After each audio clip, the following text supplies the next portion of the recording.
If, very good. Good evening, everyone. We are so excited to see you all tonight. My name is Myra Clockenbrink, and I am with Greenwich Pollinator Pathway. I want to thank the Greenwich Botanical Center for hosting us tonight. Welcome to Landscaping for Healthy Yards. We have a great lineup for you. For expert panelists who provide green landscaping services throughout their long careers. I would like to introduce you to Alexandra Mock. Alex works for the Conservation Commission at the town of Greenwich and leads Greenwich Pollinator Pathway. She is a certified soil and wetland scientist with over 20 years of experience under her belt. Alex will be talking tonight about the health of our soils and how they are the foundation for any healthy landscape. Alex, if you would like to unmute yourself, and we can begin. I'm ready to go.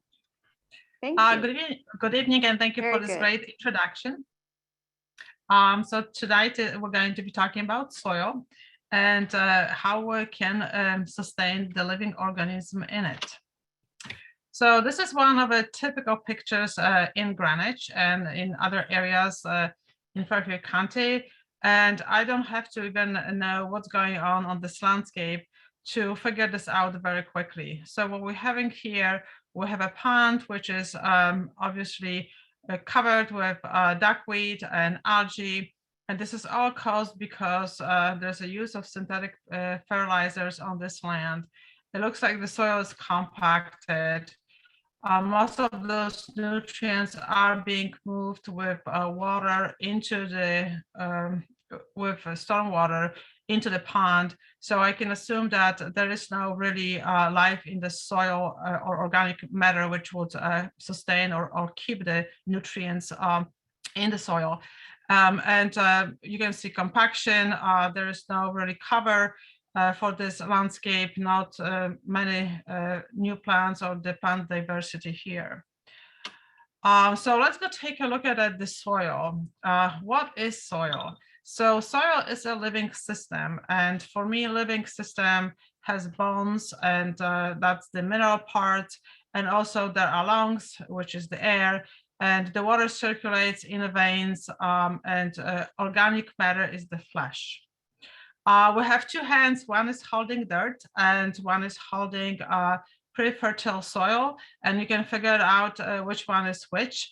And obviously the nice crumbly and dark soil, it's a soil. The other is dirt, doesn't have any organisms, so I'm not allowed to even call soil.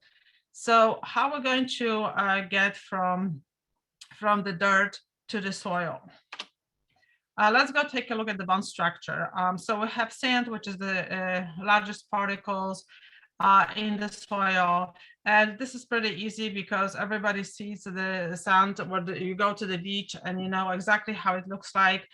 It is important to know that those grains are large and they don't hold water because everything moves through them very quickly. Everything, this includes nutrients, and those grains are not sticking together well. Silt is a smaller version of sand. It has very similar properties and erodes easily. So when you go into the construction site, you see silt fence, and this is why we're calling it a silt fence, because it's supposed to detain the eroded silt.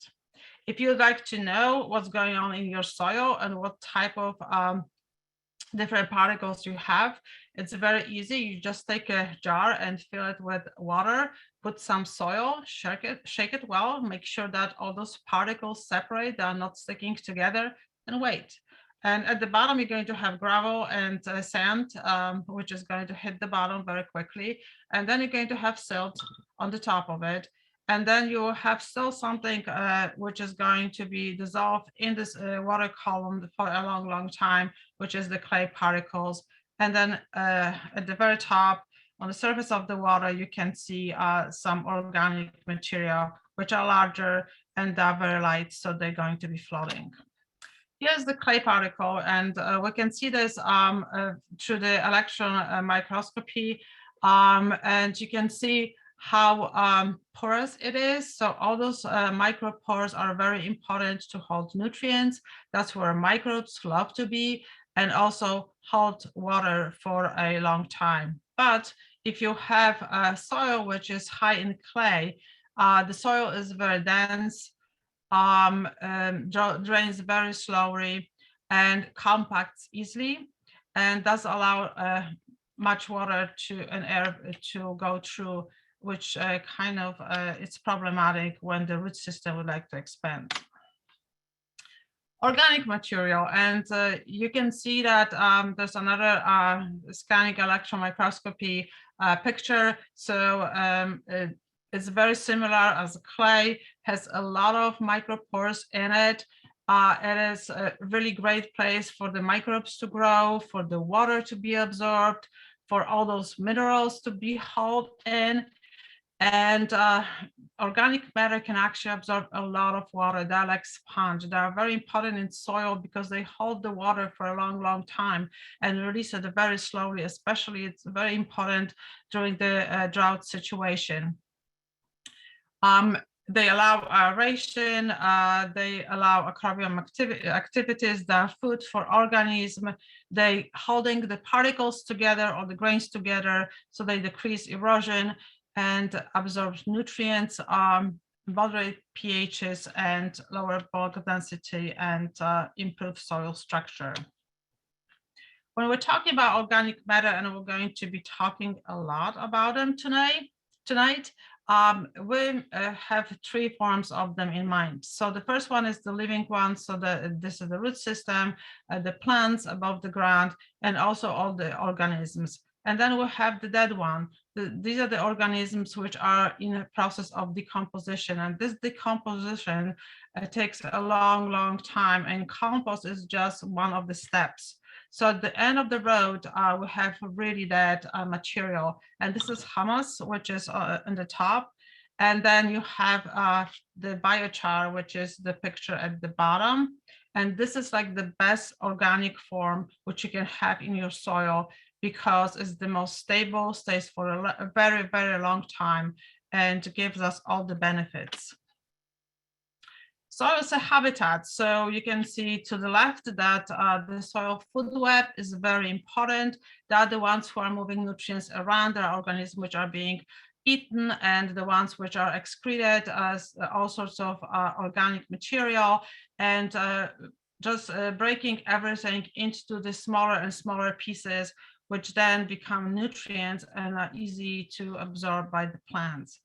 Larger organisms, like for example worms, are mixing soil, and they create all sorts of cavities and burrows where the water gets through easier and nutrients circulate, and also the roots can expand. Microbes are probably the most important part of the living soil, and where we can find them, the most of them are at the rhizosphere area. So rhizosphere is the area of the root system, and they love to be there because they have a special relationship, or forming special relationship with the plant roots. At the tip of every root, there are million and billion of them, and they love to be there. Why? Because the plant supplies them with oxides, which is basically the sugar and carbon they need and they love. And then in exchange, they are providing the water and nutrients to the plants. So the root is actually, or the plant is in control of this process, or this exchange. And if the plant likes more nutrients, it's basically producing more food for the bacteria and attracts more of the microbes. If would like to have less nutrients, it can change the acidity, can change the environment around the roots, and some of the microbes may not survive this. So it is really regulated this environment very well. But in return, the microbes take care of the root, and they create this film which prevent the pathogens and the nematodes, which love munching on the root system from the plant. And this way the diseases are kind of being at the check. Mycorrhiza fungi is another very important, or is the most important microbes. And these are like a hair extension. What do? They grow at the end of the roots, and then they are extending into the soil much farther than the root system can. Also, they are very small. You see here their accumulation, so you can actually see them, but the single ones, they are very small and invisible. But because they are so small, they can go to all those micropores we've seen in the clay and organic matter, and they can reach for nutrients, for water, for whatever is needed for the plant and supply it. Another thing which is very important, they connect all the plants. So when you go to the forest, all those plants are connected by those fungi underneath the soil, and this is the way the plants can communicate. And for example, when we have insect arriving or disease, the plant will send a signal and alert other plants about their arrival so they can protect themselves. Also, when there are plants which grow in a more disadvantaged place, the other plants will supply what the plant needs through all those fungi tubes to support the plant. Soil aggregation is actually the most important measure of soil health. And how the aggregates are being made of or formed, I call them meatballs. So there's a glue, and the glue is basically produced by microbes, by worms. It's this organic juice which some of the organisms are living when they're dying. And this creates a bond or glue which puts the silt, clay, and sand and organic matter all together. So you can see those aggregates that are larger. They just opening the soil for the air, water, for the nutrients, and also for the root system to penetrate. How to support our organisms? Limit soil disturbance. Whenever we're opening up the soil, we're losing the carbon or the organic matter, which is their food, and it needs to be preserved in the soil. Also, soil is the third largest in Earth carbon sink, and we know that carbon sequestration is really important with the climate change. So keep all the organic material in the soil, do not disturb it. Cover soil with plants, so you're not going to be losing the moisture, but also when you're covering with organic mulch, you're supplying additional material and food to the critters. Avoid pesticides. Pesticides are not just killing pests, but killing all the organisms which they encounter. And synthetic fertilizers are really irritants to organic life, and they are not really helping, but most of them killing them in the soil. And it's important that you return the organic debris back to the soil, so you maintain the nutrients at the check and the same balance. Restore compacted soils, because organisms can really live in compacted soil. So because they need the moisture and they need the air going through the soil profiles. And plant diverse garden, then you're going to have a lot of diversity in the soil. Soil nutrients, so test or not to test. Testing is supposed to be done in a site where you have a new site, or you actually taking care of a new landscape, which was just newly just as a new construction site. The new construction sites usually have a lot of fill in it, so this is very nutrient poor soil. So you have to make sure that you know what the deficiencies are and how to feed and restore the soil. Also, the new sites, obviously you don't have any knowledge, so you're supposed to be testing it. But if you're doing annual compost adding, and also you mulching using organic mulches for your landscape, you really don't need any additional nutrients. Also, soil tests are limited. It all depends what methods they're using. Sometimes there's misinterpretation. And then the recommendations they give it to you, they are designed for high yield production. And your landscape is not a high yield production. So you don't need as much fertilizers as they recommend. And here you have a list of organic fertilizers. Jay is going to be talking about a little bit more. Organic, vice versa, synthetic. So the difference is that you can see synthetic to the right, and you feeding the plant, you don't feed the soil. So all the organic or the living critters are being ignored. You're supplying a lot of nutrients at once. And those nutrients, if not absorbed by the plant, which most of the time the plant can handle to absorb as much, they're being washed away and lost, and they're going to go to the ponds and going to water bodies, and they're going to cause problems. Also, if you put too much if you're using synthetic fertilizers, you don't have the aggregation, because you don't have the organisms which form the aggregation in the soil. So your soil is basically becoming a dirt. Vice versa, organic fertilizers, you build the soil, you actually feed the soil, you don't feed the plant. And then you have all these interactions between the organisms and the food web, and which are not only feeding the organism, but also the organism are feeding and taking care of plants. It's just like you wouldn't give your child a vitamin, you will give him or her an apple. And this is the end, and this is the law of return. You have to be very conscious how much of the organic matter you're removing from the landscape. This includes leaves and all sorts of debris, because with them, you're removing the nutrients. And if you're removing the nutrients and you really have to do this, then please replenish them with compost tea. Do not use synthetic fertilizers. And if you have healthy soils, all it's needed is water, organic matter, and we pretty much left alone. So this sounds like a really good return on your investment. Thank you, and I will answer the questions later.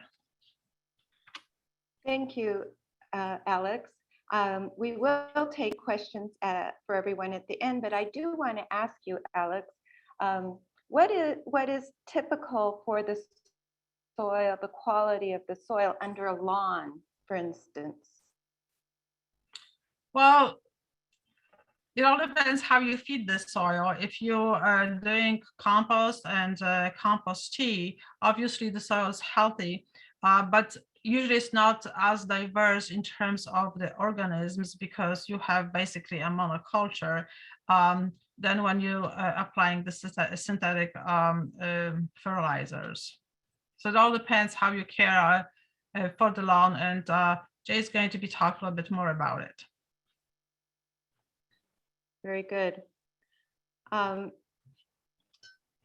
next speaker is Dan Delventhal.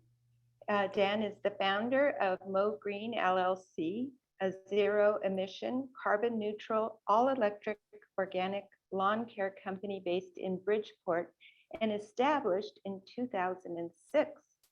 Mo Green LLC has grown an average of 30% for each of the past 8 years, while avoiding over 8,000 metric tons of global warming emissions, which are equal to the emissions of 1,600 cars driven for a year. That's over 19 million miles. Dan's talk will focus on zero-emission electric lawn care, costs, benefits, and other options. Thank you, Dan. You can start your presentation.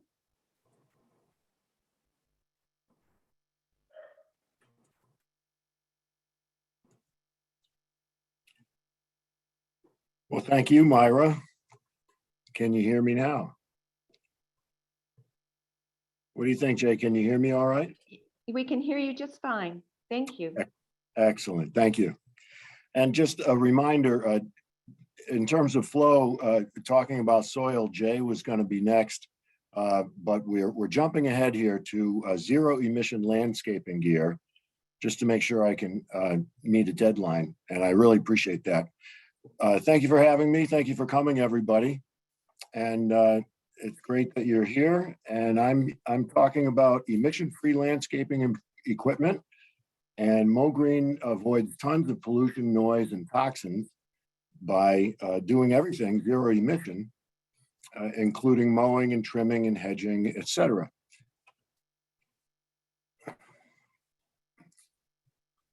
So this is our first lawnmower, zero emission, zero fuel. And this is one of my first customers. That's Annalise Pake. She runs Sustain, another sustainability group, of course.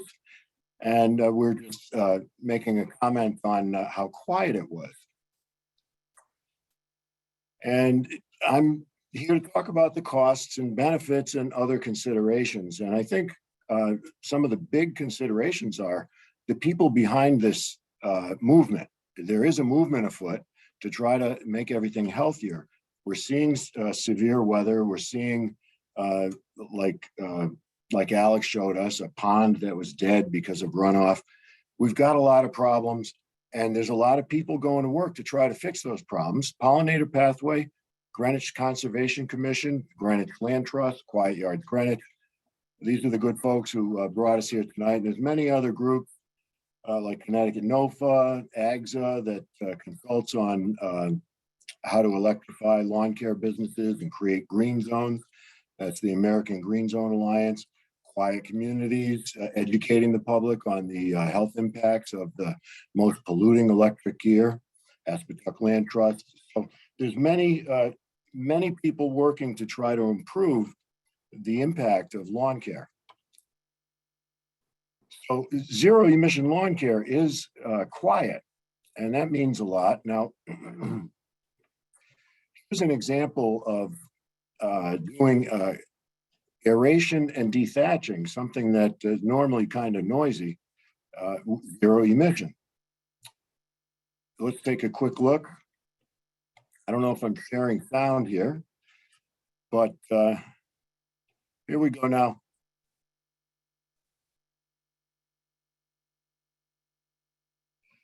So that was pretty quiet. We could have a conversation while I was running the aerator on the front of the machine and the dethatcher on the back. That's an electric mower, makes a great tractor.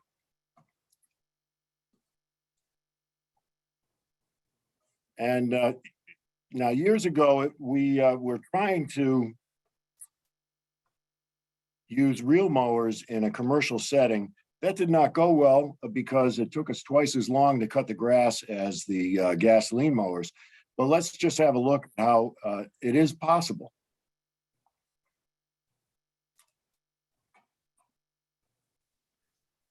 Dan, I hate to stop you, but we can't hear the video. If you could please just stop sharing and then share again and make sure you check the box that says share sound. So if you could please, yep. And then when you share again, there's a little box to the left after you click share screen. So click the green share screen button and then look for the share sound. It's on the lower left of the next screen. And then click share.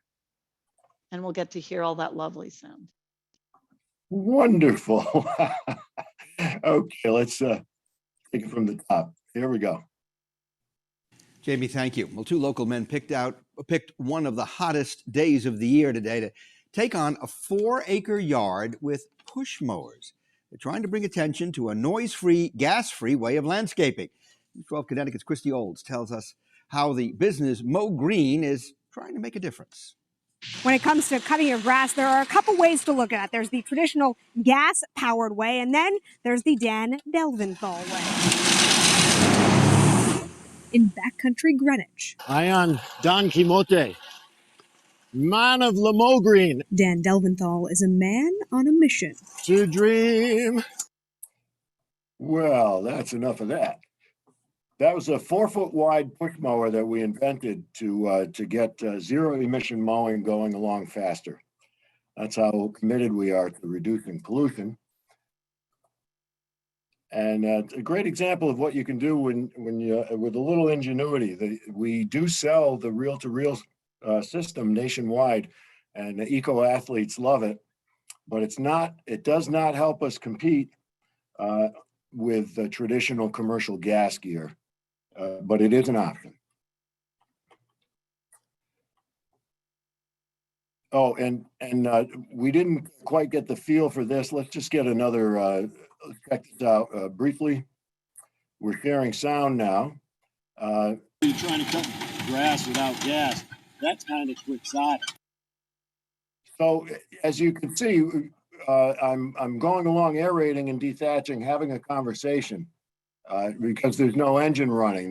There's no blade spinning. That is, there's a motor going and it's quiet. It's a beautiful thing. So most, as you can see, that gear was substantially quieter than gasoline gear. And but in general, electric gear is 50% less noise. And when it comes to gas-powered leaf blowers, it's a different kind of noise. The gas-powered leaf blowers emit low frequency, and that is more disturbing. It travels longer distances, it penetrates walls, and it disrupts cognition. It really makes it hard to concentrate when it's going on around you. And with everybody working at home, there's a higher level of consciousness about it. And it also raises blood pressure. So not to mention the pollution is really extreme from these things. It's said that if you operate a gas leaf blower for an hour, it's like driving a truck to Seattle from the East Coast. So there's a lot of pollution involved there too, in addition to the noise. So why are we doing what we're doing? It's because about 10% of our air pollution is caused by gas gear. So Mo Green does everything electrically, and we hope to help avoid 10% of our air pollution once the movement can gain even more traction. So gas gear is 10 to 20 times more polluting than a car. And that's why it represents such a large part of our national air pollution problem. So we aim to get the gas off the grass. The average yard, all told, if it's taken care of with gasoline equipment, that represents 4 or 5 metric tons of carbon emissions, greenhouse gases per year. It's like having an extra car on the road. So I like to say when we get a new customer, it's like taking a car off the road from an emissions perspective. This is how many people feel about gas leaf blowers. I bought a gas leaf blower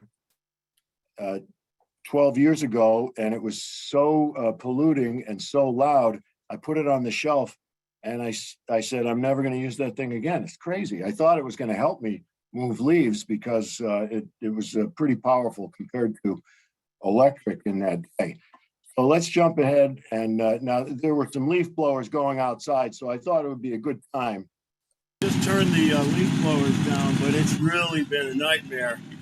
I don't want anyone to ever use this gas leaf blower again. So it's being retired right now. Oh man, the stench in the air. They just turned them down. It was a nightmare. Harder.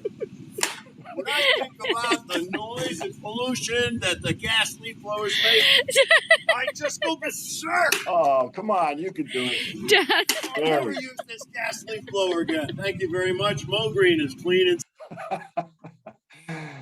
Okay, so a lot of people feel that way when the blowers are roaring next door. That's why there's so much talk about leaf blowers. Quiet Communities, little shout out to them. They do a lot of education on this topic. So go electric or use a rake, please. Gas leaf blowers are tough to withstand in your neighborhood.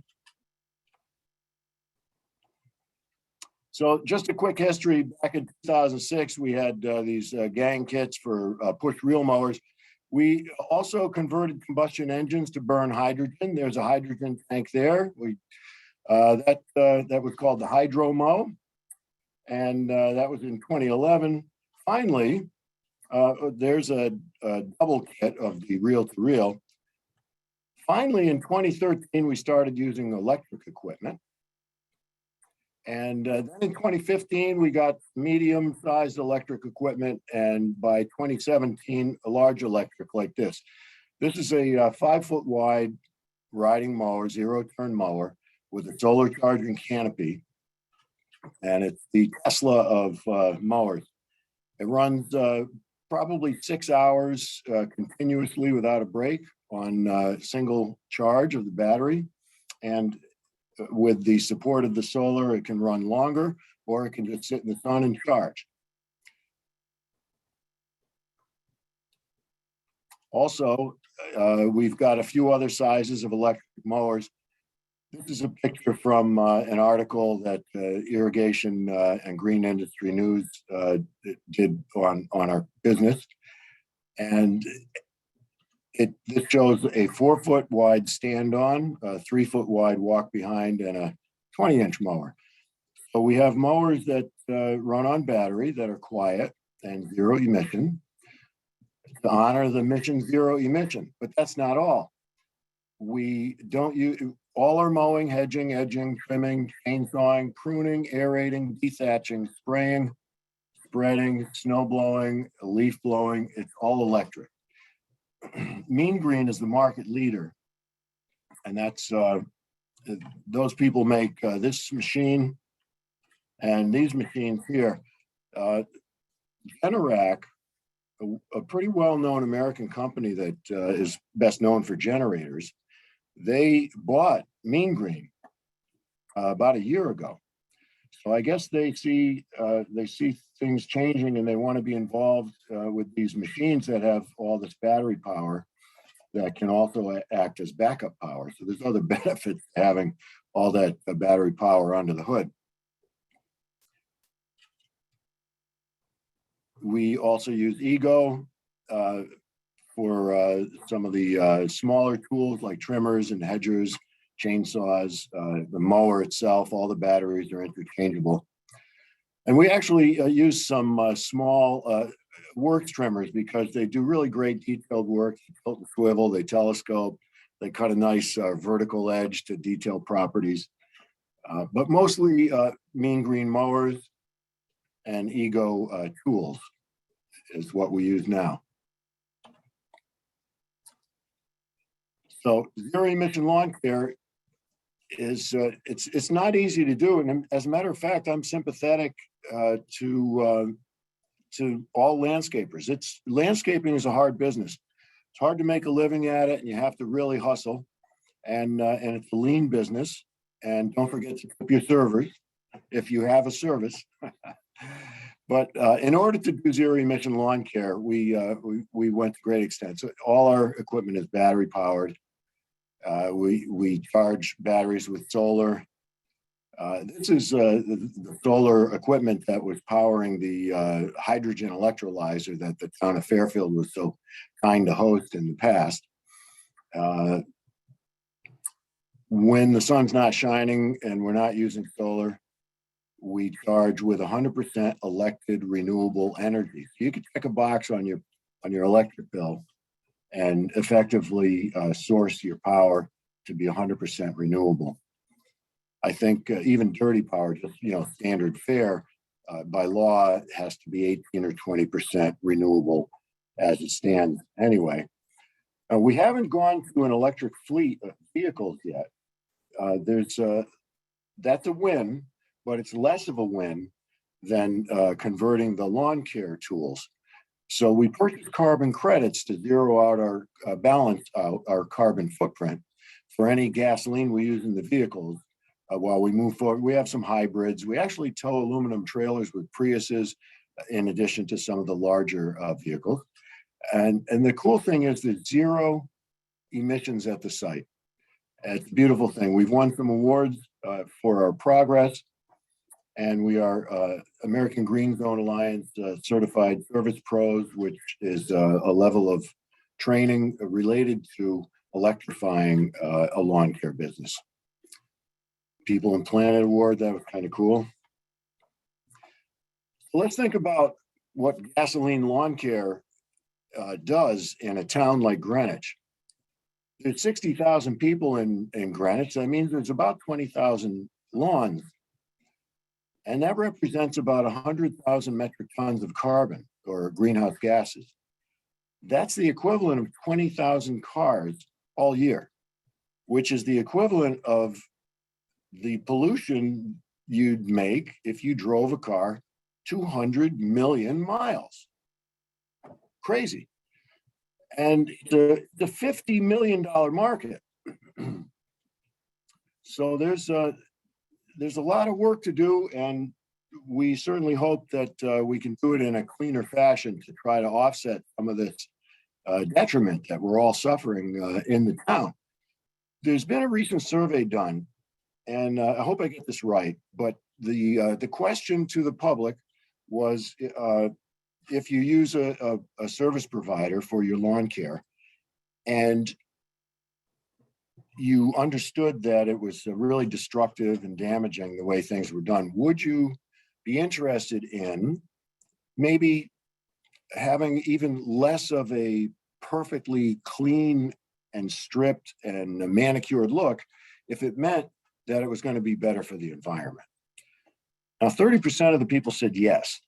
So I think if you extend that, extrapolate it, that would mean there's probably a $15 million market for zero emission lawn care, just based on that segment of the population that cares enough to change things.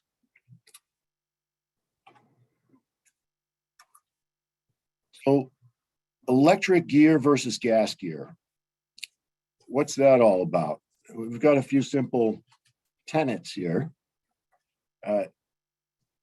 In general, if you want to buy electric mowers or electric blowers, and with the electric blower having enough power to run continuously, battery power to run continuously all day, then in general, the price to acquire that mower or blower and batteries and chargers is twice the price of an equivalent gas system. However, if you do a cost-benefit analysis with hard costs and soft costs, the smart money is on the electric gear. So when it comes to power, what's going on? You know, in the past, a lot of people observed that the electric mowers just didn't have enough power to race along as fast or to have powerful enough blade motors to cut that grass as well as gas mowers. And in a way that was true, let's say 2, 3, 4 years ago. Those systems were just a hair behind. If you looked at a gas mowing equivalent, it might have been 12 miles an hour top speed. The similar model was maybe around 8 or 10 miles an hour top speed. The blade motors were maybe a hair less powerful. The hydrostatic controls that make the gas mowers smoother are emulated today and simulated in today's modern models. You go back 2 or 3 years, they're maybe a little bit jerky. Today, electric mowers are on a par with gas mowers. So there's really, there's not much argument to be made against it, except for the entry price. But if you do the math, smart money's still on the electric. Now, when it comes to blowers, almost may be good enough. What does that mean? A lot of the backpack blowers are 1,000 CFM. That's 200 miles an hour wind, higher than that. That's just so much force, and it's almost too much force. I think the people who really care about what happens with the environment around their properties, I don't think they want force as high as 1,000 CFM. Moving leaves, I think blowers are really good for making piles, but not for moving them. So there's a problem with the way there's a financial incentive for lawn care companies to get the fastest, most powerful blowers and strip the property side to side. They get a fixed fee for that fall cleanup, and the faster they strip every bit of leaves from one to the end, taking all the fertilizer, all the organic matter, as we learned from Alex, away, the faster they get that done, the more wind speed they apply to it, the more money they get to keep from their fixed fee for the fixed cleanup. It's a backwards financial incentive. Today's electric blowers are about 650 CFM, maybe 550 to 650. And they're fairly inexpensive, but you need to buy extra batteries and chargers to put them on a par with gas units. But a lot of the gas units are in the 600, 650 CFM range. And so I suggest that that should be about the limit of what's applied out there in terms of force. And we'll talk a little bit more about that. Now, when it comes to fuel costs, it costs $1 to operate an electric mower for an hour, $7 for a gas mower. Costs 25 cents per hour to operate an electric blower.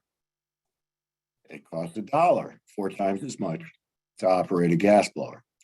So when it comes to maintenance, electric has a big advantage. I talked to a lot of dealers who have active repair shops, and they're actually they're a little concerned that there's so little maintenance required with electric equipment. They think it may impact their business a little bit, as it should. But I will tell you that we've given plenty of business to the repair shops. Things do go wrong. Motors have to be changed. Sometimes controllers, switches, welders get a little work sometimes too. So in terms of a cost benefit analysis, go electric, zero emission, you do need to get new gear. You might need to get a couple new dedicated circuits so that you have adequate electricity. It's really fairly simple, plugging things in and charging batteries. Some training, some changes. And then those are the costs.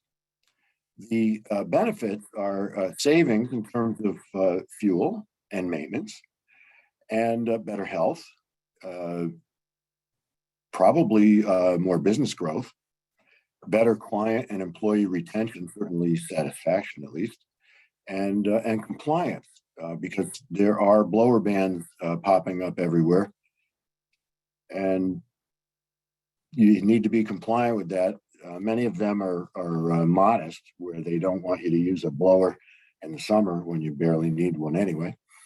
But so that's the cost benefit analysis. The total cost of ownership, electric has a big advantage. On return on investment, just off the top of my head, based on my experience and talking to other people, I assumed that mowers had about a 10 to 20% return on investment compared to electric mowers, compared to buying a gasoline-based mower. And also I assumed about 8 to 40% for blowers. And again, this is debatable depending on whether you're trying to apply force of 900 to 1,000 CFM to do your work, which is, we don't really think that's a great idea. But so that is debatable. Let's just take a look at, well, process changes are needed.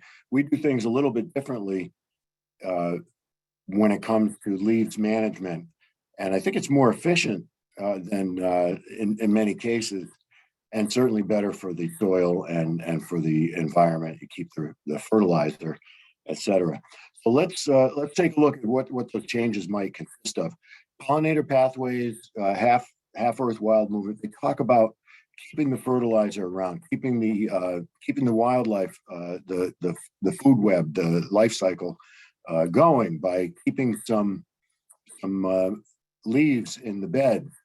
And in the springtime, you hold off on the beds until the life emerges, insects, reptiles, and the birds rely on a lot of the insects. So you wait until it gets warm in May to maybe clean out those beds if you must. And then, if you want to color up the mulch, you can use less mulch. Ideally, you use leaf mulch. Then in the fall, the idea is to leave some whole leaves on the beds where the critters bed down to protect those beds. Whole leaves are great mulch. And also, you can mulch mow leaves on the lawns. That reduces bulk. These things break down 16-1, as you know, from shredding them into trucks. But let's keep them on the properties if we can. So the mulch mowing the leaves feeds the soil, helps the beds, protects the plants. And so you keep them there and you access the mulch, or you sweep them. So I'm going to jump back and look at this return on investment, real quick and dirty return on investment model in just a moment. But let's take a look. What I'm talking about is a leaf sweeper, and I've got to credit Jeff Cordulac for mentioning this to me the first time. This holds up to a yard of debris, and you tow it along, and it sweeps up twigs and acorns and leaves. But if you're mulch mowing and you have excess, it's a great thing, because you mulch mow, you get some of that organic matter started with decomposing leaves, a fine layer of leaves to decompose on the lawn, and then you sweep up the excess fast and easy. It's amazing. All right, so let's go back. Let's look at return on investment cost benefit analysis. Just using the cost of operating unit. Let's look at a 650 CFM electric blower compared to a gas blower. 25 cents an hour to run this electric blower, $1 an hour to run this gas blower. How many hours are you going to use it per year? Maybe a few hours a day all season, more in the fall, maybe less during the summer. You might use it for 500 hours. What does that mean in terms of cost? You spend 129 operating the electric, 516 operating the gas. Difference of $400. And what does that mean from an added cost? Well, what does that? That's your savings per year. In terms of costs to acquire the units, the 650 CFM gas backpack blower, new today, $500, $550. Of course, you remember you got to buy the fuel. That's why these other figures are listed here. But if you want to buy an electric blower, 650 CFM, comes with a charger and a battery. Now the battery can run for about a half an hour. If you go on super turbo, it's going to be less than that. So if you want to blow continuously all day, you get, let's say, 3 more batteries, 2 more chargers, and that's $1,250. So it's I'm sorry, I keep clicking on the screen. $750 more upfront than the gas leaf blower. However, if you look just at the cost of operating the unit, if you spend an extra $750 today and you make back $387, then what's the return on investment? That's 52%. Looks like a pretty good investment going with electric versus gas. There's other considerations, sure, which is why I don't say there's a 52% ROI, but the hard costs right here. And if you look at the benefits to people's sanity and health, it's a good investment. And what about mowing? Riding mower, 5-foot riding mower. You get a new electric one for about $25,000. You get a riding one, maybe $12,500. Maybe you spend twice as much. You might spend $12,000 more on the electric mower. If it costs $7 an hour to run the gas mower and only $1 to run the electric mower, then what's the return on investment? Well, it's about $2,700 per year in terms of savings. We spend $3,000 here, $400 there. We save $2,800. That's about 20% return on investment. Again, the double-digit return on investment. You break even 4 years out. 5 years out, you're in the black, and doing better than the other unit. Somebody did an ROI model, and it came out to be something like this on mowers from AGSA, and they kind of laughed. They said you reach a point in the time curve where even if they gave you the gas mower for free, you'd still wish you had the electric mower. The smart money's on the electric. So tow behind units really make zero emission lawn care work well. Lawn sweepers, fantastic. Mulch mowing, lawn sweeping to keep things neat and clean, and hopefully to make some piles for your property. Beautiful thing. So these mowers are just great, quiet electric tractors. So using tarps with ropes, you can save time on big properties. And there's all kinds of cool tow behind things. Like this is a seeding system, which also does very modest aeration. It's like a seed slicer where the stars poke holes in the ground and the seeds drop in. You can use very low rate of seed for overseeding. So that's one of the nicer tow behind options. You can top dress with compost using this beautiful electric tractor. And here's an Eco 350, I think. It's a tow behind compost spreader. That's compost flying on the soil for overseeding. People do bag mowing, aeration, and dethatching, as well as top dressing. And here's an electric mower doing all three at once. This lawn got beat up. It was all crabgrass, so we were hired to come in and renovate it. And so we're mowing short, which is traditional, bag mowing that stuff, scratching up the old crabgrass to get it out of the way to make room for seeding, poking holes with core aeration, all quietly at zero emission, all at once.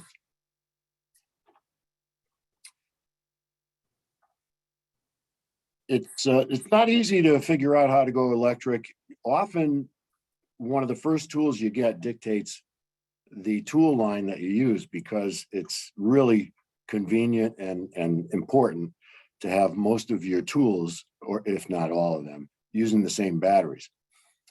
So that's something to keep in mind. When it comes to the commercial mowers, a few people make them. Mean Green is the market leader, like I said. That's what we use. And then for the Ego also now makes a zero turn mower. We haven't tried it out yet, but we use their small mower and a bunch of their other tools, and we have a lot of Ego batteries. Other players in the game include Works, Husqvarna, Steel, Makita. We have some Makita equipment we're evaluating. Nice hedger, weed whacker, blower. Ryobi makes some gear. Arian is making zero turn mowers. Echo, Greenworks is quite active in the dealership network out there. So it's not easy to figure things out. I'm always willing to help, and I'm always looking to localize in towns. I often looking for partners who might want to share some space and work together, maybe even ultimately join forces, join the companies for that matter. I want to further the mission however I can and localize gear and equipment. So anybody in the Greenwich area that thinks they may want to share some time and space with us, ping us.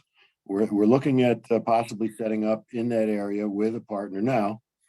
And that's how we work. We try to get to all the towns, all the people who want zero emission lawn care as fast as we can.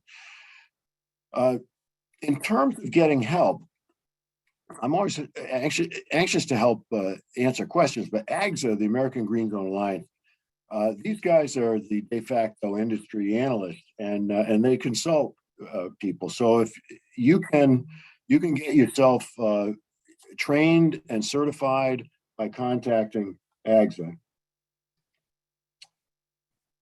And so that's the American Green Zone Alliance. If you really want to get serious about going electric, they're a great resource.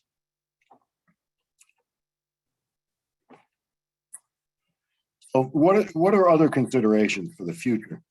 In terms of gas, it's possible that there may be further price hikes coming, and the ill health impacts are well known, becoming more well known all the time. Being in gas lawn care,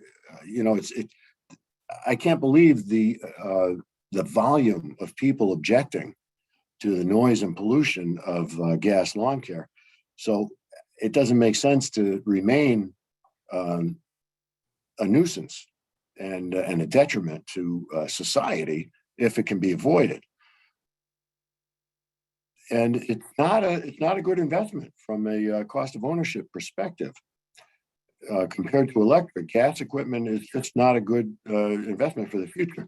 And there are anti-gas gear laws coming up. California passed one, Larchmont passed a blower ban year-round. What can we expect from electric? One of the objections, interesting, I have a friend with a lawn care company in Milford, and he said, well, my commercial mowers have to mow for 8 hours, 9 hours at a time. Wow. Okay. Well, nowadays you can buy mowers that'll run electric mowers that'll run 7 or 8 hours without needing a recharge. So that's pretty close. That objection is pretty close to being addressed. And yet we can expect the density of the power in the lithium to be improving. I know an investment manager who works closely with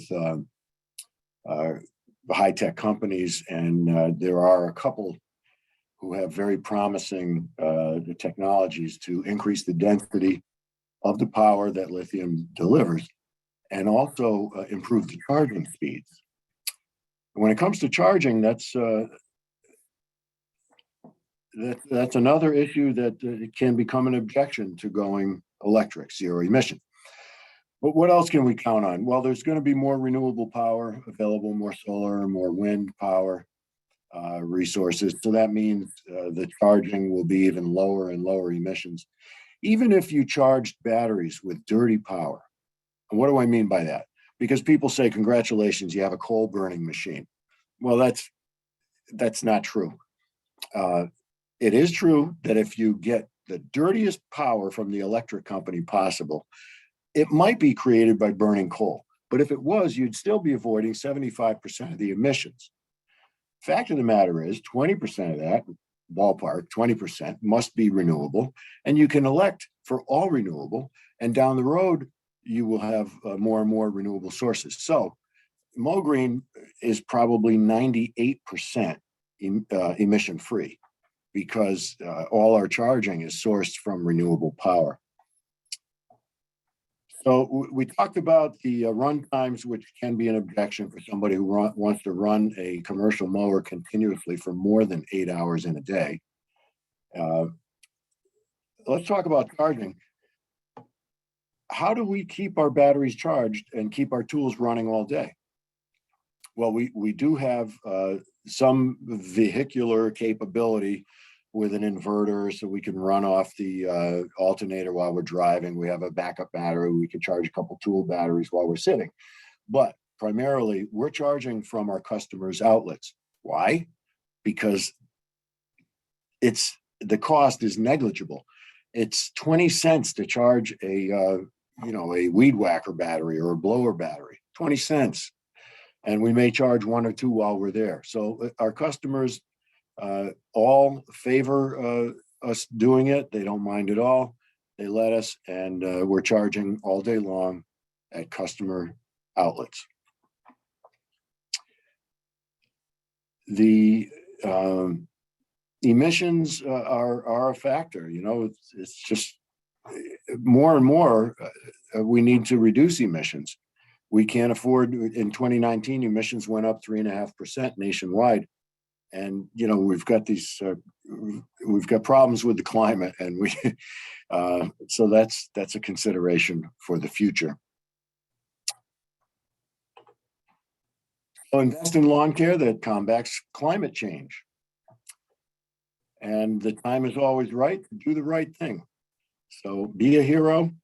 And believe me, I'm sympathetic. Everybody needs to budget more money for their lawn care providers because it's hard work. People barely make a living at it unless they really do something special.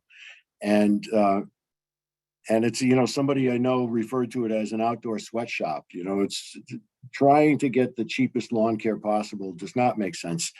It actually may raise the tax liabilities if you push people into poverty. So it is important to note that there's easier, better way, and it doesn't have to be a destructive thing. And I am sympathetic to how hard it is to be a landscaper and difficult it is to make ends meet. But you can do it with electric. It's the smart money's on electric. The future is electric, zero emission lawn care. And we've avoided over 800 tons of air pollution annually by doing about 7,000 acres mowed without cared for, without gasoline, avoiding about 7 million auto mile emission equivalents since 2006. And here's my contact, mogreen.com, and thank you very much. Look forward to being available for questions and answers later at the end. Very good. Thank you so much, Dan. That was great, and I'm sure there will be a lot of questions coming for you. Our next speaker is Jay Archer. In addition to operating a successful contracting business, Jay also provides consulting services and environmental education programming to landscape contractors, designers, municipalities, and nonprofits. Jay focuses on smart business practices, landscape restoration, stormwater management, permaculture, and organic land care. Jay's presentation will focus on the benefits of mulch mowing as part of the Healthy Yards organic lawn care management system. Take it away, Jay. Okay, so good evening, Greenwich, and thank you very much, Alex,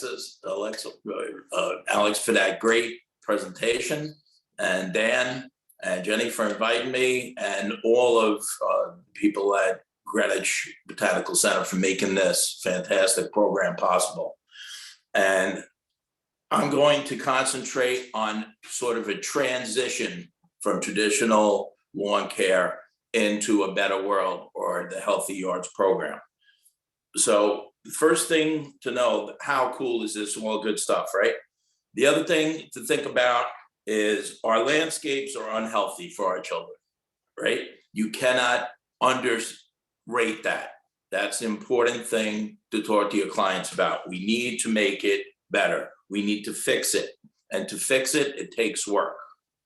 So what we're talking about in mulch mowing is it's better for the environment, it's better for your clients and their landscapes, and it's better for you and your business. I'm going to talk about how and why. Next, please. Okay, so just a brief bit about me. I am responsible for have run two multi-million-dollar landscapes, okay, service companies. They're still active. I started with traditional landscaping and I switched to ecological landscaping gradually over time. We saw dramatic improvements in our landscape performance by doing this. A little bit of background, I studied at Rutgers Center for Urban Ecology and New York Botanical Gardens for Landscape Design and Horticulture. I'm a NOFA organic land care professional, and I'm a member of the Ecological Landscape Alliance. Next, please. Okay, so why change your business model? Why diversify your business to provide premium in-demand ecological services? Because it's going to be the future. And you can set yourself apart as a premium service provider and be in a less competitive field than mow and blow. Everybody hears the term mow and blow. And I hear complaints all the time. How do I get my landscaper to do this? How do I get somebody who doesn't do that? Well, I can tell you that right here, not only Greenwich Botanical, but there's a lot of sustainability committees and a lot of environmental organizations that are going to support and recommend you. And that means that it's free marketing. They're going to help you grow your business. I will help you grow your business. If you could demonstrate to me that you are ready to commit to follow the healthy yards practices and principles, we are going to help you get business, because we need people to do that. So we're going to support you in every which way. Instead of being in a very competitive mow and blow, mow the grass for the cheapest price, you're going to be able to charge for a premium service. Okay, ecological gardening, that's going to be much more profitable than lawn mowing. So if you can learn about native plants, if you can learn how to service your new clients who are looking for more rewilded gardens, more regenerative design, you're going to be in a very small market. Actually, that's growing continually. So if you want to grow your business, go to it as no competition. Landscape design, much more profitable. We should all mow less lawns, whether using electric or gas. Eliminate more lawn. Lawn is the biggest, neediest thing that we have. We don't need to have more lawn. Find out from your client, do you have children? Does somebody play in the lawn? What is the purpose of the lawn? You can be much more profitable and much more productive for the environment and yourself and your family by planting native plants and creating rewilded landscapes. Landscape construction, that's great, that's profitable. We recommend doing everything you can to avoid cement. You don't need any more cement in the world. Dry laid construction is beneficial because it's going to help water. We need to protect and conserve our precious natural resources, and these are ways to do it. Next, please. Okay, again, just like today, there was an event in Larchmont today. I'll be speaking at the Native Plant Center on March 14th about low impact landscaping. Once a week, somewhere, there's a program that's involved in environmental landscaping. So there's plenty of education out there. Follow not just the trends, not just the vogue, not just what people may want. Follow your heart and follow what you want to do for your children and your children's children. We are growing up in an unhealthy landscape environment. Let's do something about it, okay? Local listings. Here's just a few, and Dan mentioned quite a few that are going to support you. Bev 2020, pollinator pathways has been huge. Leave leaves alone, sustainability, land trust, NOFA, all these organizations are going to help you, support you. Networking and partnerships. This is what we should be doing. As Dan pointed out, building strategic networks with each other. I'm not in the lawn mowing business. I'm not in the gardening business. I'm in the ecological design development, consulting and environmental education business. So I need to partner with people like you who are going to deliver these premium quality organic services to clients who are discerning, who know the difference, are going to pay for better food like you do in Whole Foods, okay? Knowledge and education is the key to success. We all work hard, but if we work smart, you're going to succeed. Next, please. Okay, the benefits of mulch mowing. And again, this is in the transition where maybe not everybody ready to buy a $25,000 electric mower, okay? Maybe that day will come. Robots are going to replace you too if all you do is cut grass. There's a big market now. Some of my clients already have transitioned to a Husqvarna robot that stays in a little closet and just comes out every day and mows a little bit of grass, okay? And that's okay. Certainly, electric is an option. Electric blowers are mandated in many municipalities now, starting April 1st to beginning October. So we find with your running mulching blades, and you can, if you have a 48-inch Skag or the equivalent commercial mower, for $700 to $1,000, you can buy a hurricane kit or a mulching mowing adapting kit, put it on your commercial mower, and boom, now you're mulching mowing. You are not taking this off for 1 or 2 clients. Everybody will have to go to mulching mowing. You will have to educate your clients as you educate yourself, the importance and the value of doing it. And the reason why you want to do this and how to sell your clients on this is by mulching those clippings. And you're going to pulverize this. There's 2 blades that are involved here, not one, and they basically pulverize the grass if it's not too long. So you may have to cut long, wet, you shouldn't cut wet grass anytime, but you may have to in the spring, especially if it's been fertilized with synthetic fertilizers, which by the way, is going to negate the Healthy Yards program. So you have to figure out how you can get your client to eliminate pesticides, eliminate synthetic fertilizers. Otherwise, the mulching mowing is not really going to do what it's supposed to do. So you have to know, are there other people on the property? Are there tree companies applying pesticides? Is somebody applying tick control and mosquito control, which doesn't work? We don't recommend it, just kills the beneficial life, and that defeats the purpose of pollinator pathways. All of these things need to be considered. First, do no harm.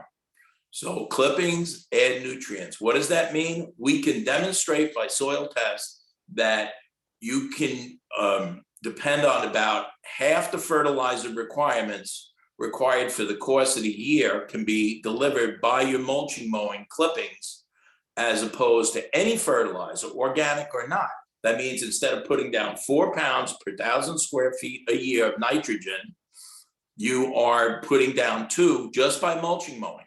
Okay, this is huge.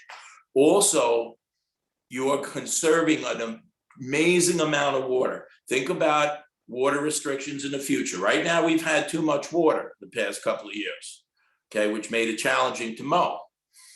Most irrigation is overwatering. So you also want to find out, are you doing the irrigation? Is somebody else doing the irrigation? How many times have you seen the irrigation going on in the rain? If you want to conserve water and be smart and tell your client to look at their water bill, water once or twice a week, deeply for a half hour instead of 10 minutes every day, which never waters the roots. It evaporates off the surface. So you need to think about water conservation when you start the year. When somebody's turning on the irrigation system, are they setting it every day for 10 minutes per zone? That's not good. That's going to give you shallow roots, and it's not going to help the grass grow. You want to communicate with your client that you care deeply about their performance of their landscape, the health of their landscape, of their family, of their selves. So how are you going to do that? You're going to communicate clearly to your client. Who does the irrigation? Do you have irrigation? What's it set on? Can you change that? Can you work together to get the best results? You are going to conserve a tremendous amount of dollars if you pay for water, unless you're on a well, which is even more critical, because I've run out of water in my well, in my house in Newtown, Connecticut. And we had to deepen the well 600 feet for $30,000. I ran out of water. Okay, it wasn't from overwatering. It was just, it is what it is. So the best thing you could do is find out where the water comes from, how you can conserve and reduce that water and contribute to that resource management. Healthier turf. You will not believe this. It's pretty much like magic. You create deeper roots by mowing at 3 to 3.5 inches. Educate your clients on the value of this. The reason why you have so many insect problems and disease problems is you do not have enough active biology, as Alex pointed out in the soil part, right? The biology is in the little bit of grass blades above the ground and the grass roots below the ground, or what we call the root to shoot mass ratio. If you have very little grass above the soil, you have very little biology to help defeat disease and prohibit disease and insects from creating a problem. Also, if you're cutting very short, you're cutting a lot of the grass plant off. Every time you cut off more than 1/3 of the grass plant, you shock the plant, and it results in a shock to the system. And now it has to recover. And by the time it recovers, you came out and cut it again at 2 inches. The highest maintenance turf is the turf that's manicured to 2 inches to 2.5 inches. Golf courses spend a fortune on fungicides and insecticides because they have to cut it too short. It's a very high maintenance, low performance thing. It requires a lot of input, a lot of money goes into pesticides and fungicides and synthetic fertilizers. If you mulch mow and you adjust the water, you're going to have healthier turf. I have most clients that I have taken care of in the past in organic healthy care programs, they don't need insecticide. They don't need fungicides. The fungi are there. The bacteria are there in the soil and in the grass plant that's not scalped above the surface. Please, next. Okay, reduce labor, increase profit. We know that it's hard to find people to do this work. It's very hard work. We call it a gladiator sport at Green Giant, okay? And it's very, very labor intensive, which is hard to get. Now we're going to continue to work hard, but again, we're going to work smart. So traditional landscape, we do a lot of blowing, because guys love blowing, right? I don't know what it is, but it's a male thing. It's something about testosterone. We just love blowing, and we need to get away from that. Mulch mowing, you're not going to need to blow as many leaves. It doesn't mean the leaves are going to disappear, and don't put the mulched leaves with lawn clippings in the beds, because you can grow seed in the beds. So separate your lawn from your beds. So while at some point you may be lightly blowing leaves into the beds, you want to do that before you cut the lawn. Don't blow the clippings in the beds. Very important. So you will not be blowing leaves. First of all, in the spring, you should not be raking heavy. You should not be blowing leaves. Mostly if you run over everything with a lawnmower, whether you put organic fertilizer down or not. The great thing about organic fertilizer, it's low in nitrogen, not going to get that real big, fast, above ground growth, which will make it very hard to mow and clean up. So either organic fertilizers, you're not doing it. All lawns are very, very needy. Probably going to need to fertilize if you want to transition and keep that lawn anywhere near as green as your clients have been expecting from traditional landscaping, until you reach a point where, as Alex pointed out, the soil is doing the work for you. Okay, you're optimizing organics. It doesn't happen overnight. It takes work and investment. You're going to invest, your client's going to invest, and you're going to reach a point where you see a return on that investment.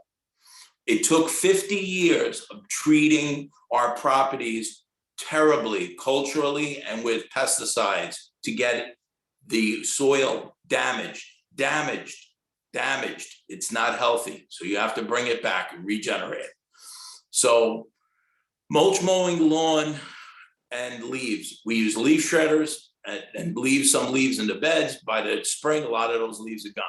Synthetic fertilizers and pesticide applications, pesticides are killing all the beneficial insects. And guess what? They're creating more pest problems, believe it or not.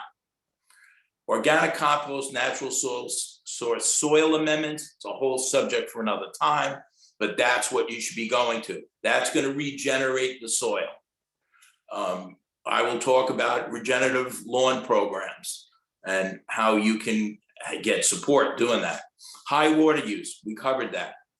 It's unbelievable how much water you're going to save. Money and water are the same thing if you're in places where you get buying your water from municipality. Plus, you can be restricted in your water use. You're mowing at 3.5 inches, you're conserving your organic matter, so that's going to help the soil retain water. That's all going to help with the bottom line. So you're going to tell your clients you're conserving resources. They can afford to pay you more for the quality that you're delivering by taking care of their resources. Spring and fall cleanups.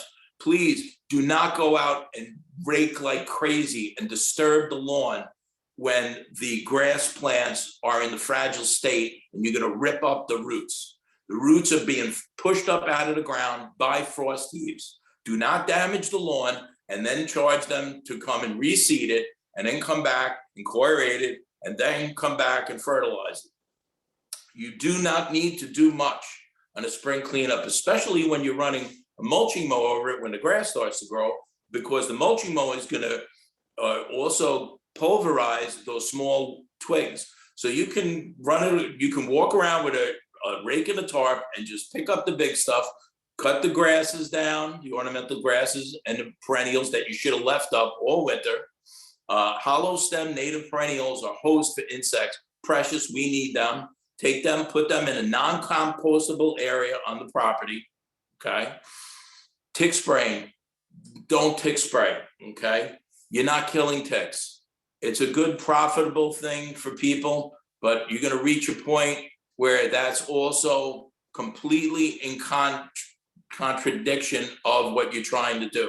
We're trying to grow things, not kill things. This is what we need to do, nurture nature, do not kill things. Okay, landscape design. This is the best way to do things. This is how I grew 2 multi-million-dollar businesses. We did some amount of maintenance. Finally, it got to a point where maintenance was not profitable and also not what we wanted to do, what I wanted to do. Design your business for your life. Design your life for living and build your business to nurture your desires. Okay, and align them with your clients' desires. Carting and dumping.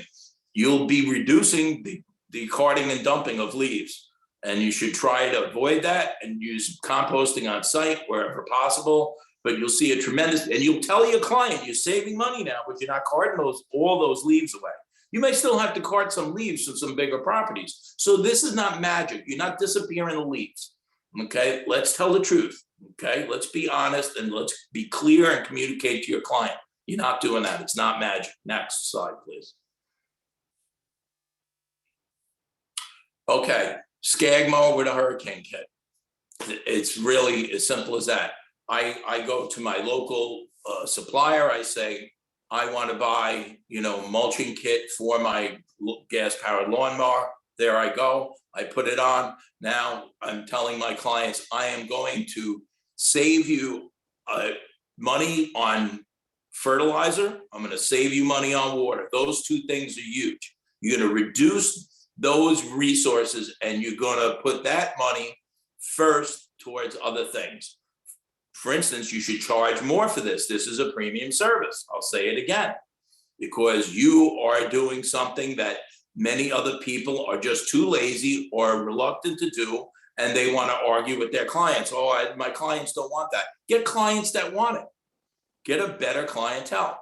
The Predator leaf shredder from Harbor Freight. We've experimented with a lot of leaf shredders. For $500, you can buy this. I'll tell you a cool tip. Do it when the leaves are wet. You won't believe how fast it is compared to when it's slow. This is slow, okay? You're going to charge by the hour, and this is not, it's almost like raking leaves is faster.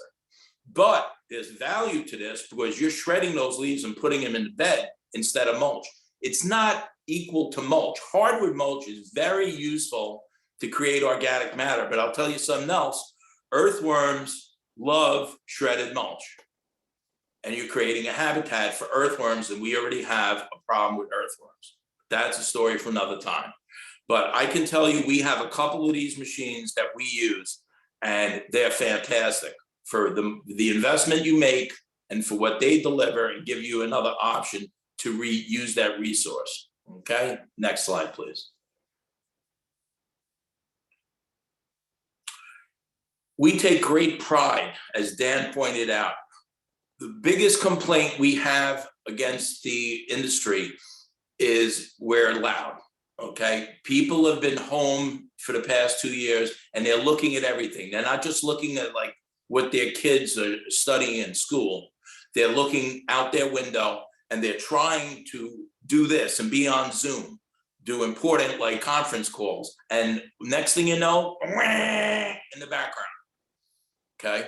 It elevates people's blood pressure, disturbs their nervous system and equilibrium, and they just flat out don't like it and they get to hate it and they blame you. And it is our fault, because frankly, we've not been taking good care of nature and we're as close to it. We're closer to it than anybody else in the landscape industry. So we should change everything we're doing to take care of nature, because that's the most important thing to your health and your life. And you should, express that to your clients. Get up every day and say, what am I going to do? Not just for myself, but for my children, for my community, for my health, and for the health of the planet. Because if we don't think about that, then we're not going to get anywhere. So the extreme force disrupts the topsoil and threatens erosion. I've seen some really big blowers in the fall. These 13 horsepower, ride-on mowers. Wow, that's a real testosterone-driven device. Gotta love that from a pure male perspective. Do not buy those things. They're very inefficient and they blow the soil away that we're holding on to. That's another reason to rake in the spring, clean up, and don't use blowers. We need, especially now with the snow that we finally got and the frozen ground and that fragile soil interchange where the frost heaves are, lifting the roots and the topsoil out. That's very fragile. You can really disturb that and the biology and all the balance of life that you need in the healthy yard soil top of the ground there. So don't do that. Next slide, please. Erosion's a real problem with stormwater. So what is the future of our industry? Really, what is it? Well, it's going towards like where Dan is going. You're either going to be replaced by robots or eventually people will be driving Teslas across their lawn. Okay, so we either have to get with the program or not. Next slide, please. So on that subject, you have a tremendous advantage of getting into the ground floor. 10, 20 years from now, everybody's going to be doing this, because you'll be mandated in many municipalities. Larchmont today just outlawed any blowers until April 1st. We think that that's unfair, that is discriminating against our industry. But why did they do it? Because we're not stepping up. So step up, create carbon smart landscapes, pitch it to your clients, talk the talk and walk the walk. That means make diverse. Biodiversity is the key to healthy landscapes. So by layered plantings, you're going to maximize carbon sequestration, do all those cool things that Alex and Dan were talking about. And Dan, the other Dan, is going to talk about the importance of that. Root depths, plant types. We can still embrace the variety of plants that we have available in the nursery trade, but we need to plant more natives and more flowering plants. Stop planting evergreens. They're boring. They're boring. Plant more flowering plants. They bring life to our landscapes. So cultivate soil microbes. it's not that hard to do. You start with the mowing and mulch mowing, and then you start thinking about what that needs. What does your soil need? It may need biostimulants. It may need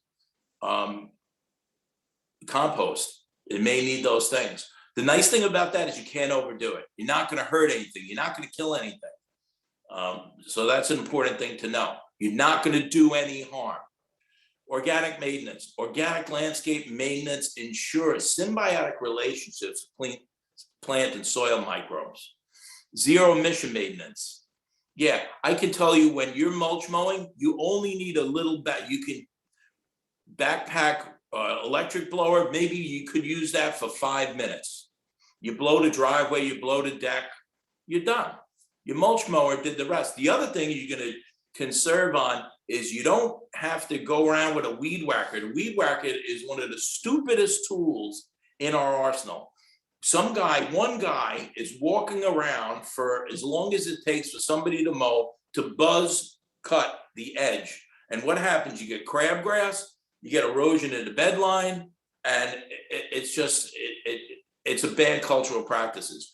If you're mowing with a mulch mower, you don't have an open chute on one end. So you can mow either which way, and you're going to contain all those clippings right onto the lawn.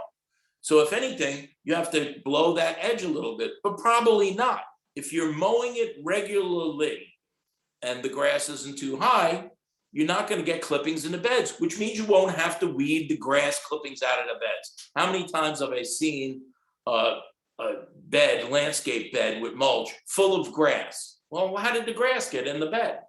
You didn't seed it. You didn't throw the seed in the bed. It got there from the lawnmower shooting the clippings out from the open chute. Or somebody blowing the clippings all over the lawn and not paying attention to the beds. Be holistic. Look at the lawn. Look at the beds. Make sure you care, your employees care, and that your clients appreciate that you care about their properties. Next slide, please. So raise your hand if you're making enough money. I don't need to see that, okay? Because none of us can make enough money relative to what we do. We work long hours, we work hard, we work in all kinds of weather, and we want to be fair. And one of the things that we struggle with is being fair to ourselves. Oh, am I not going to get the job as I charge too much money? Well, don't take a job that you're going to lose money on. That's not going to help. Okay, so make sure that you know what your costs are, and that's a business thing. Maybe you have to hire a consultant like us. We don't do that kind of consulting, but we do a lot of consulting. And I hire consultants in my life all the time. I don't do accounting. I don't do interior design.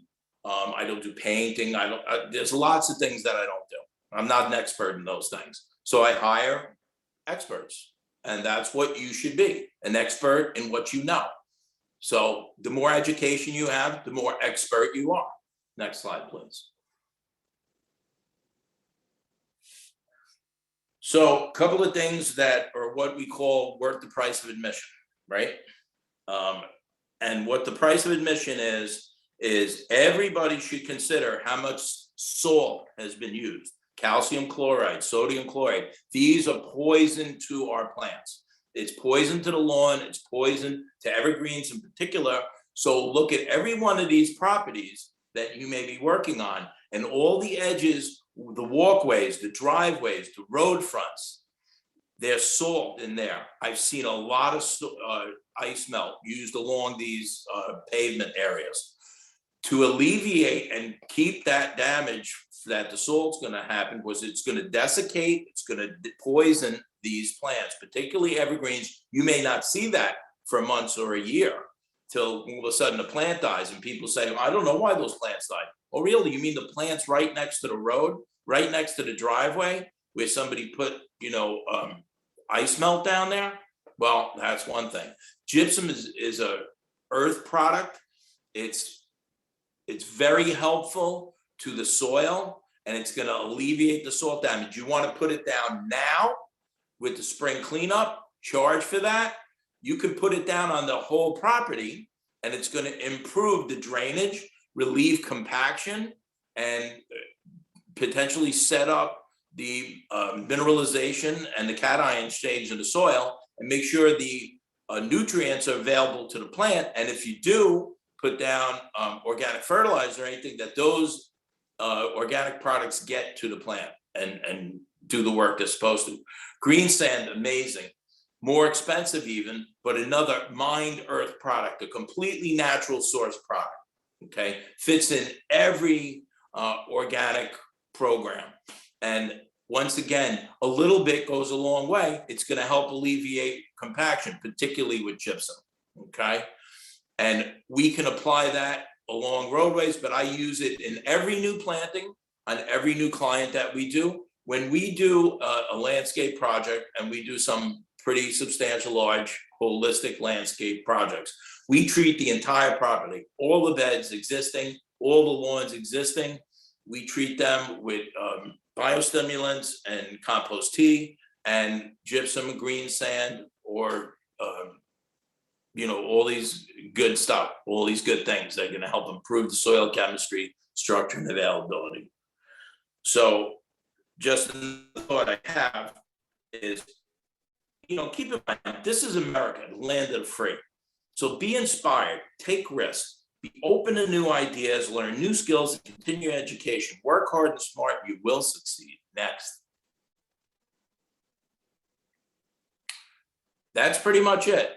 So there's a lot of science behind organic lawn care. And I'll give you another price of admission tip or takeaway. If you want to branch out into organic lawn care, look up Branch Creek Organics. They have a regenerative lawn program, give you everything you need to make a transition from traditional to holistic. So thank you very much. Wow, Jay, that was fantastic. I really like how you were framing the relationship between the landscaper and the homeowner, and that the landscaper being a resource for the homeowner, educating them, bringing them along together. Next week, we're going to be doing a webinar on for homeowners, so that you guys can be partners on getting this healthy yard thing done. Our next speaker is Dan Brubaker, and he's joining us from the Greenwich Land Trust. Dan runs their Seed to Seed program and that focuses on propagating native plants to use in restoration projects and to educate the public about the value of native plants in our landscape. Dan's talk will be on the ecosystem services that native habitats provide, why landowners are beginning to look for healthier backyards, and how landscapers can support improved wildlife health. Take it away, Dan. Thanks, Mara. Share my screen.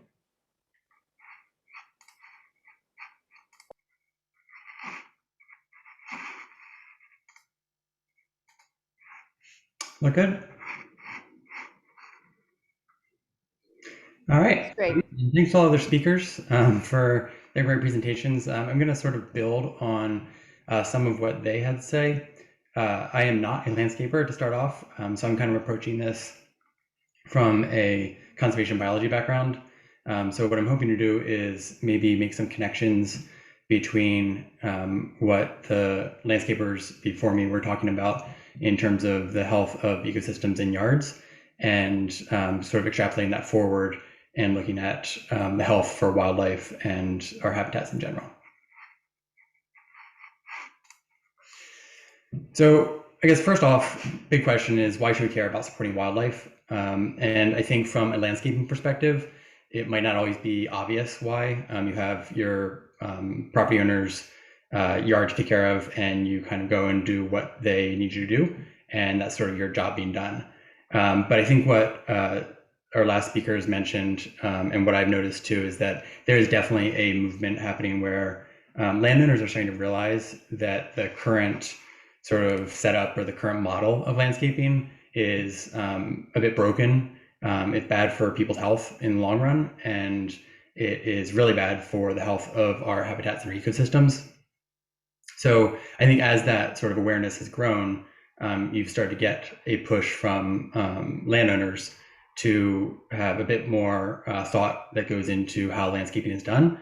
And you guys, as the landscapers, are going to be sort of front and center for that. And I think, as we talked about, having that combination of the homeowners looking for it, and if landscapers can sort of have the knowledge background to support that and maybe even encourage it, that can really go a long way into moving us away from some of these practices that have become so entrenched but are so detrimental to our landscapes.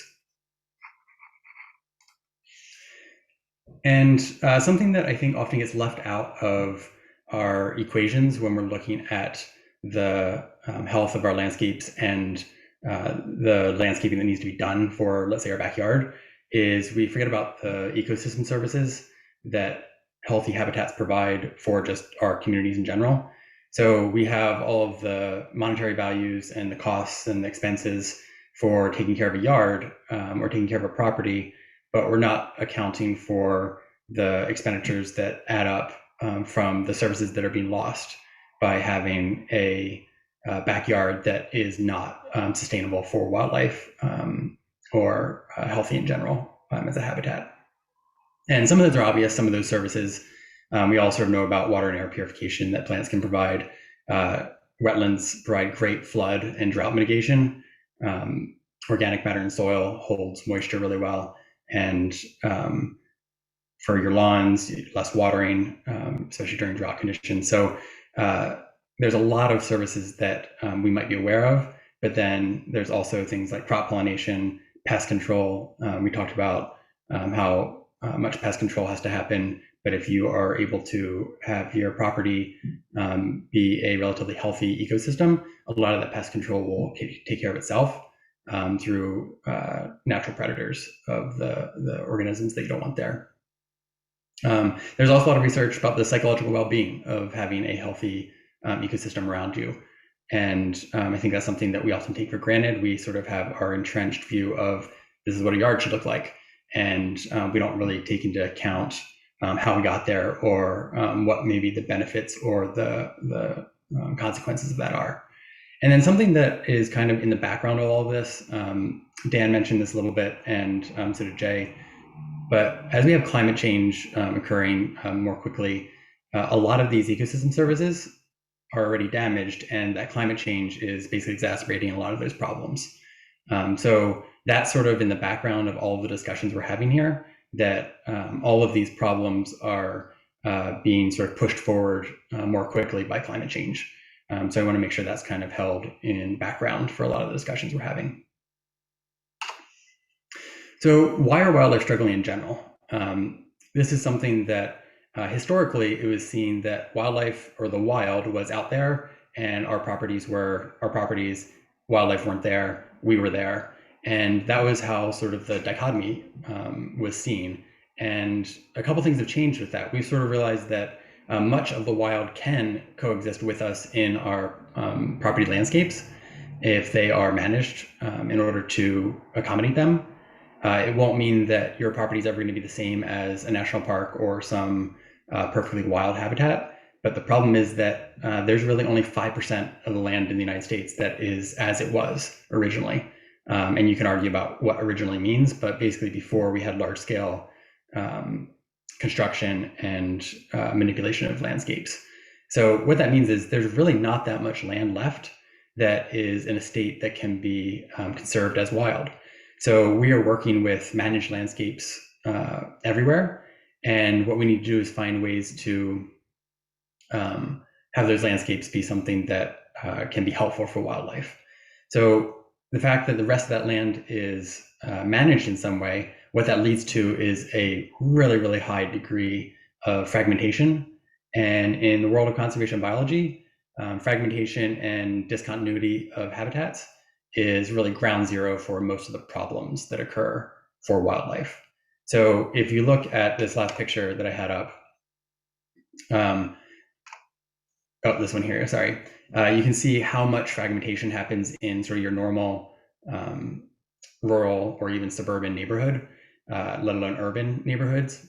So as you have these areas that may look green, the amount of wild habitat there just isn't very high. And the things that are affecting that are often the influx of a lot of non-native species. And this is something that happens naturally with fragmentation. If there are invasive species around, they're great at colonizing. They're great at taking advantage of areas that were disturbed. And with that fragmentation that we have, we're basically inviting a lot of these non-native plants to work their way into our habitats. And on top of that, some of these native plants, things like Japanese barberry, winged euonymus, which would be burning bush, some of these plants are prized landscaping plants, and they're that way for a reason.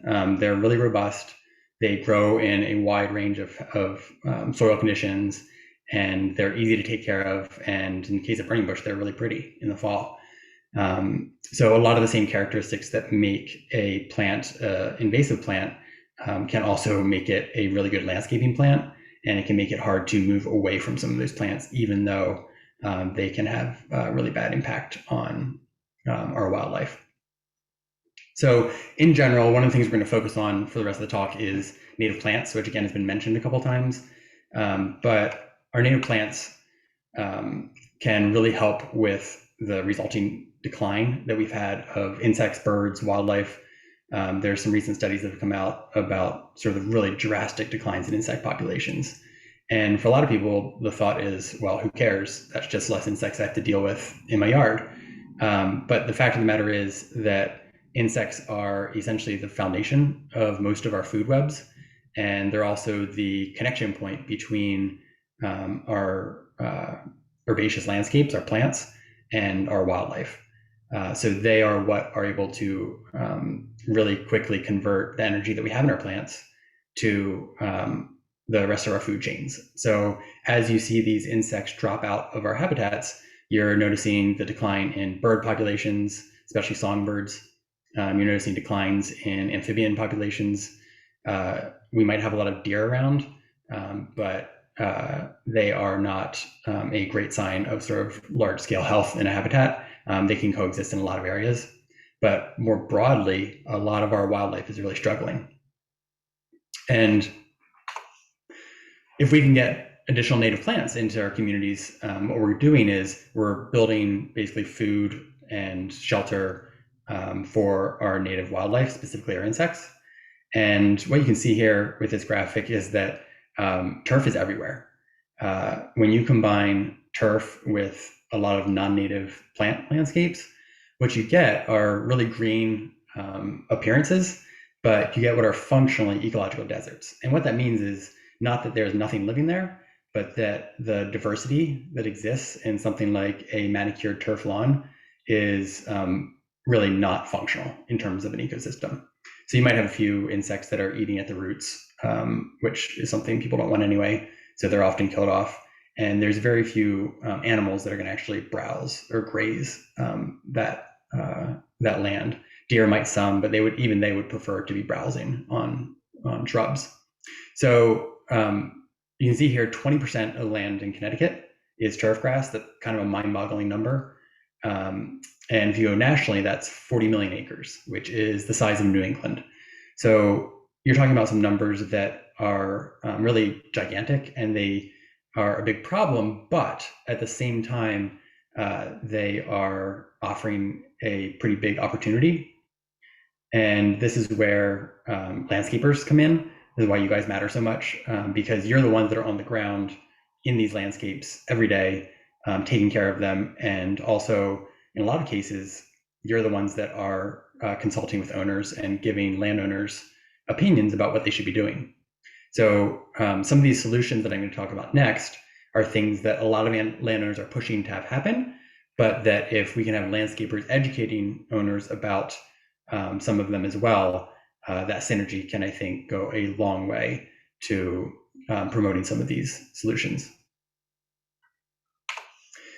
So a couple right off the bat, again, they've been mentioned, planting native plants and eliminating specifically broad spectrum pesticides and herbicides. Ideally, we wouldn't use any, but if you're going to do anything, at least get rid of the herbicides and pesticides that are sort of broad spectrum and just are killing everything that you're putting them on. When you do that, you are basically limiting your diversity that you have on the property, and that basically hinders your ability for that habitat to kind of function on its own. So you run into problems with pest insects that you then have to treat additionally for, instead of just building the diversity of the plant community, which then builds the diversity of the insect community. And that diversity will then be much more functional at sustaining itself. And in addition to broad spectrum herbicides sort of having that really large impact, they also often aren't needed. If you have a specific plant that you have a problem with, there are much more efficient ways in terms of the health of the lawn to deal with those, whether it's a very localized herbicide or insecticide, or ideally another form of removal, or just preventing it. So those two things are sort of a great start, and they're often things that we are sort of aware of already. There's a lot of discussions about them. So I think there's something that are on people's mind already. Something that I find is a big sort of stumbling block for people when they want to actually get into maybe some native plants, or they know that maybe their yard, the way it's being landscaped, is not as healthy as it could be. They kind of feel like, well, I don't either know how to, or I don't have the money to, or I'm not really sure what I should do next.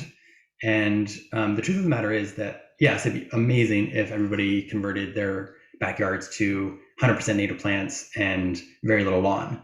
But I think it's something that is not going to happen right away. And for a lot of people, they need sort of to go in steps. And the benefit is that anything you're doing, even if it's small, can be really helpful. So even if it's planting one oak tree, that is providing a lot of habitat for a lot of insects.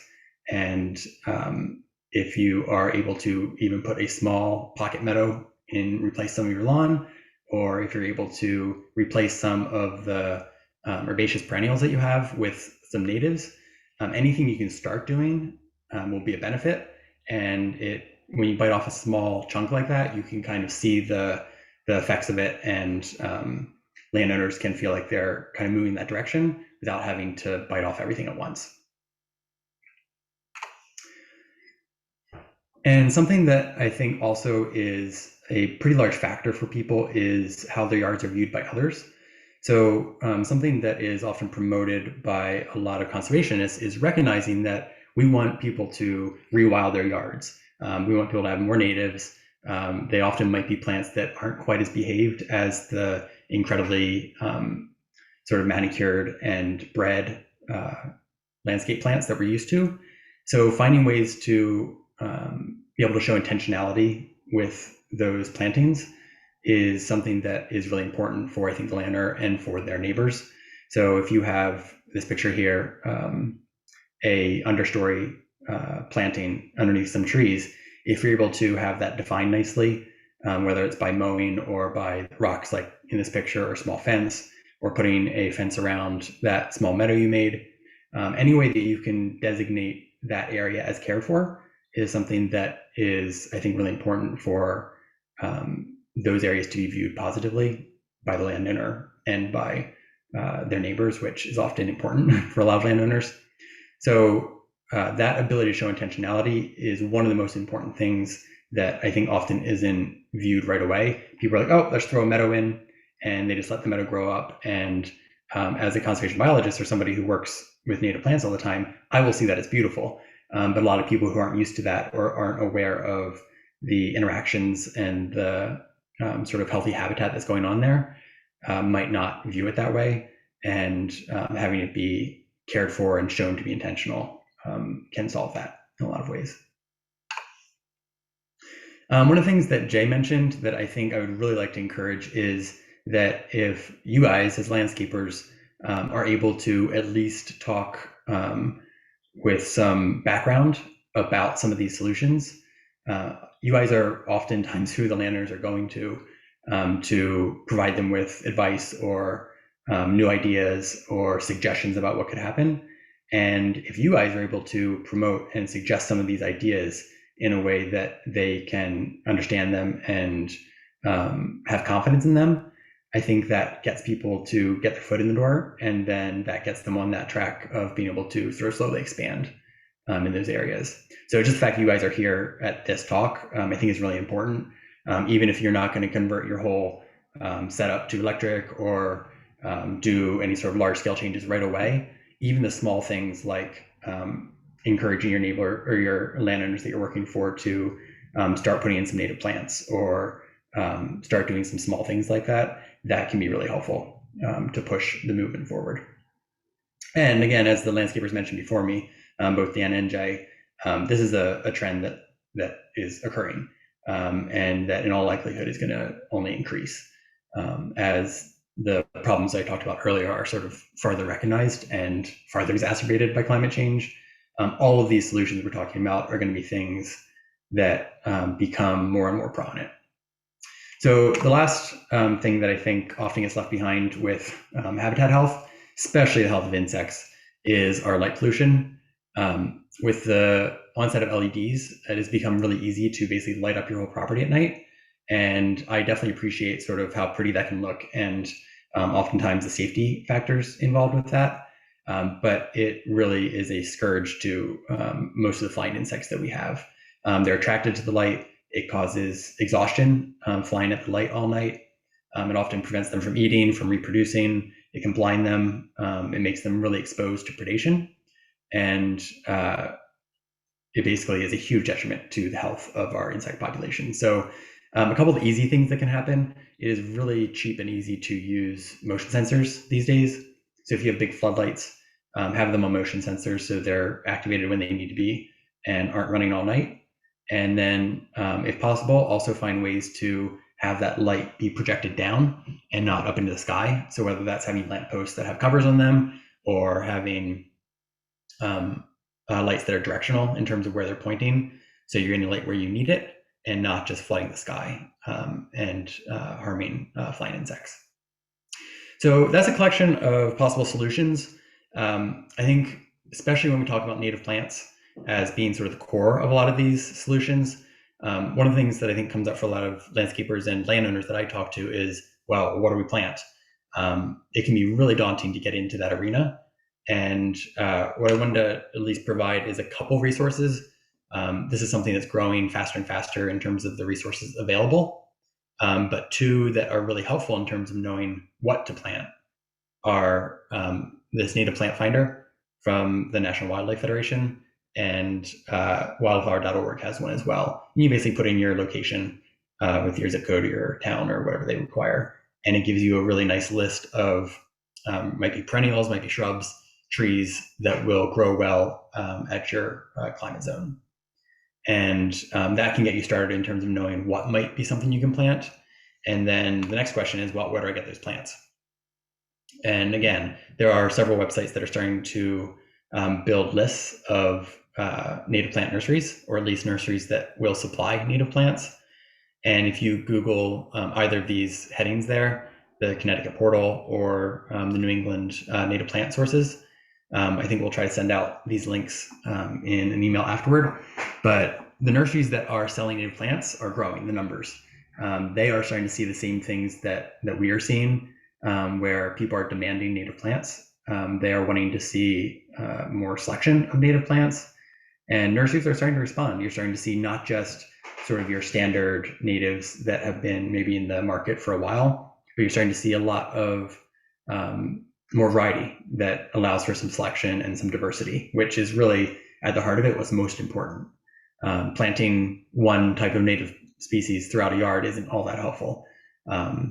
You're really looking for that diversity that comes with a variety of natives. So that's sort of hopefully something that can get you started.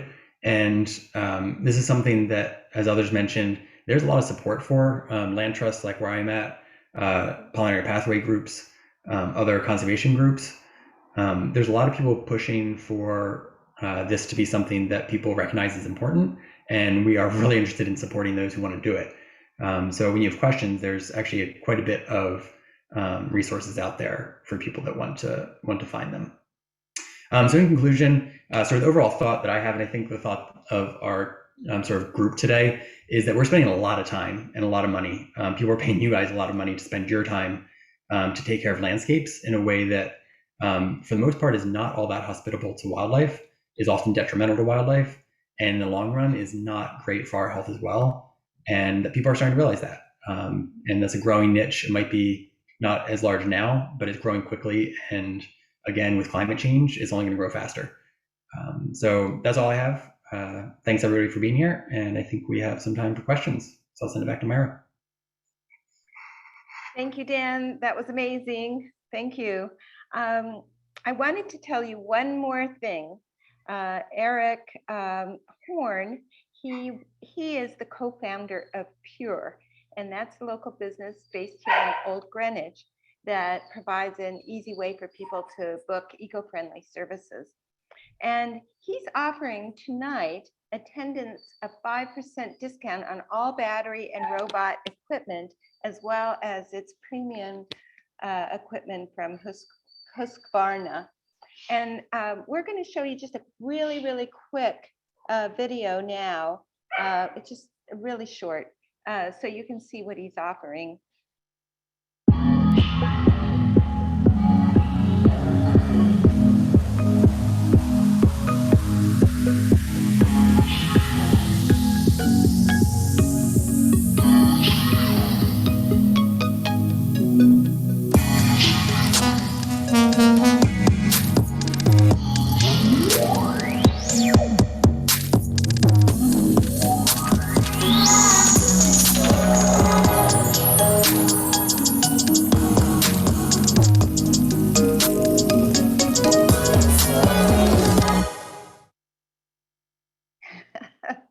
That's pretty cool. I kind of want one. Well, what we would like to do now is take any questions. I know we've run over a bit here, but I think it's worthwhile to answer questions that people in the audience might have. If you would raise your hand. I think people are probably ready to turn it in for tonight. But I have to say that this entire program was inspiring. And we have begun the transition to a healthier, safer, more cost-effective landscape type practice. It's going to take time, but every effort will make a difference. A little bit from all of you can move the needle to a better outcome for everybody. So I thank you very, very much for coming tonight. We are sending you a certificate of our appreciation for attending this webinar and furthering your own professional development. Thank you so much. Have a good night.